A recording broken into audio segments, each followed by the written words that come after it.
Throughout the vast expanse of human history, empires have risen in glory and collapsed into dust.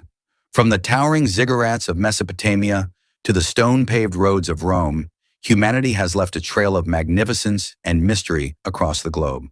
But for every civilization we know, those that have been carefully documented and woven into the narrative of our shared heritage, there may be others, lost not only to time, but to deliberate silence. Some left behind grand monuments in written chronicles, others only fragments, half-remembered legends scattered across dusty archives, misfiled maps, and weathered manuscripts. And yet, what if there existed a civilization so immense, so advanced, and so interconnected that its very presence threatened the foundational story we've been taught? What if, instead of fading naturally into obscurity, this civilization was systematically erased from memory, not lost to nature, but buried by intent? This is the enigma of Tartaria, a mystery that refuses to be buried, a ghost that haunts the footnotes of history, a whispered echo bouncing through internet forums and scholarly margins alike. Its tale does not begin in dusty classrooms or prestigious universities, but in the digital shadows. Obscure photographs, peculiar architectural anomalies, suppressed manuscripts, and antique maps that whisper of an empire that stretched not only across Eurasia, but perhaps the world itself. The story of Tartaria, also referred to as the Tartarian Empire, has taken root not from institutional endorsement, but from the tireless curiosity of independent researchers, digital archaeologists, fringe theorists, and open-minded observers. According to them, Tartaria was no minor player on history's stage. It was not a tribal kingdom or a scattered network of nomads, as often portrayed in European accounts. Rather, it was a vast, technologically sophisticated civilization that dominated territories spanning modern-day Russia, Central Asia, parts of Eastern and Western Europe, and even, some claim, the Americas and Australia. The narrative suggests that Tartaria wielded a degree of knowledge, unity, and infrastructure that surpasses even the greatest empires we currently recognize. A culture that knew secrets of energy, architecture, astronomy, and perhaps even free technology. Long before the Industrial Revolution was a twinkle in Western Europe's eye. And then, with eerie precision, it vanished. Not in the way ancient Rome fell, not through tribal conquest or resource exhaustion, not through pestilence like the Black Death, nor by volcanic fire like Pompeii. No, Tartaria, they say, was not defeated. It was deleted, its symbols absorbed, its structures rebranded, its knowledge suppressed. What we are left with today is a series of inconsistencies, archaeological riddles, and cultural anomalies that simply do not fit within the accepted historical puzzle. According to the theory, Tartaria was not lost to time.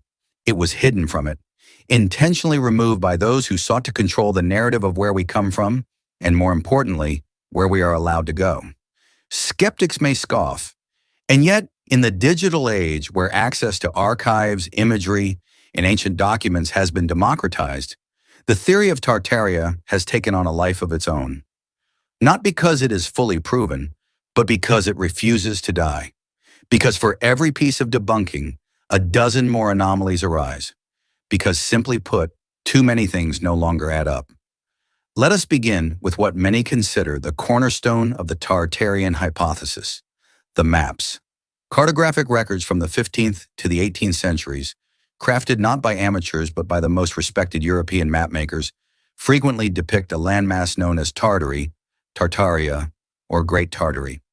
Far from being relegated to the margins, this enormous territory is displayed prominently across Eurasia, sometimes covering areas larger than entire continents. In some maps, it stretches from the eastern borders of Europe across the Siberian heartlands, touching the Pacific Ocean.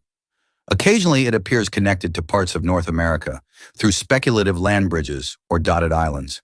Tartary was not a footnote, it was a headline. And yet, almost overnight, it disappears. By the late 19th century, the name Tartaria vanishes from nearly all official maps. No slow transition, no reclassification, just gone. The narrative now describes the region as unexplored Siberia, Imperial Russia, or simply wilderness. The people once referred to as Tartars become historical footnotes, depicted as either Mongol descendants or generic nomads. The empire they supposedly inhabited becomes an etymological curiosity rather than a political reality. Could Tartary simply have been a European misunderstanding, a blanket term for lands they did not fully comprehend? That is the mainstream explanation. But those who dig deeper ask, why did the term appear with such authority and consistency for centuries, only to be scrubbed so completely? Then we turn to the architecture, and here the mystery deepens. Across the world, in cities from Moscow to San Francisco, St. Petersburg to Sydney, exist massive, awe-inspiring structures built in the 18th and 19th centuries that seem far beyond the capabilities of the societies allegedly responsible for them.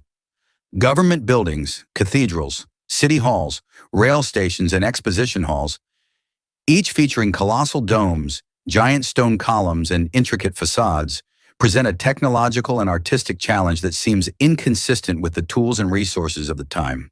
Why, for example, does the architectural grandeur of 19th century Chicago mirror that of imperial-era Moscow? Why do colonial-era buildings in India, South Africa, and even remote American towns reflect the same neoclassical megalithic style as one another, despite being thousands of miles apart and constructed by entirely different populations with vastly different technological histories? This consistency, believers argue, is no coincidence. It is the fingerprint of a single global civilization, a cultural coherence that points not to scattered imperial copycats, but to a lost standard of design, science, and shared aesthetic that once united humanity on a deeper level. A world not separated by empires, but connected by a singular heritage, Tartarian. Nowhere is this more starkly displayed than in the World's Fairs of the 1800s and early 1900s. These events, celebrated as showcases of modern achievement, were allegedly built within impossibly short timelines. Take, for instance, the 1893 World's Columbian Exposition in Chicago. According to official history, more than 200 neoclassical buildings covering over 600 acres were designed, constructed, and decorated, many with stone-like finishes, in less than 2 years, complete with domes, arches, colonnades, electric lighting, massive fountains, and rail lines. This so-called White City seemed more like the capital of a forgotten empire than a temporary fairground.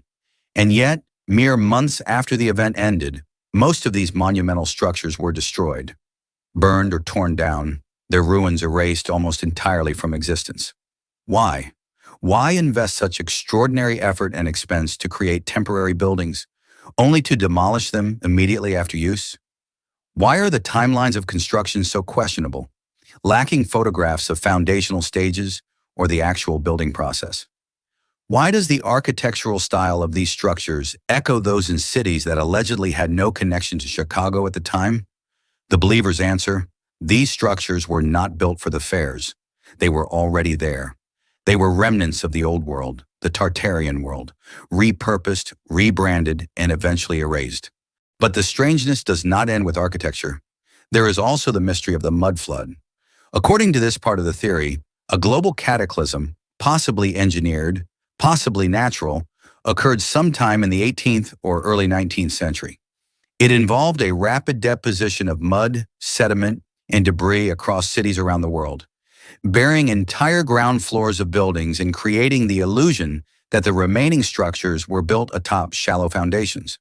Today, countless buildings across Europe, Asia, and the Americas have basements with bricked-up windows and doors, often partially or fully underground. Some staircases lead down to what appears to be the original street level. In some places, excavations have revealed entire underground sections of city streets, complete with storefronts, archways, and forgotten infrastructure. Are these simply the result of urban development? Cities being raised over time to combat flooding or improve sewage systems? That is the official explanation. But skeptics point out the uniformity and global scale of such anomalies. Why would the same phenomenon occur in both Edinburgh and Istanbul, Buenos Aires and Boston?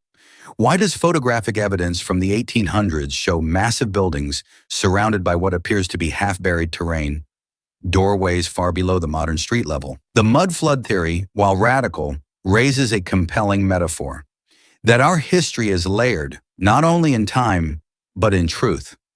That entire chapters have been covered, first by soil, then by story, that beneath every capital, every city center, and every plaza may lie not just geological strata, but cultural sediment, the remains of a civilization we were never meant to uncover. And that brings us to the most unsettling idea of all. If Tartaria truly existed, who decided to erase it?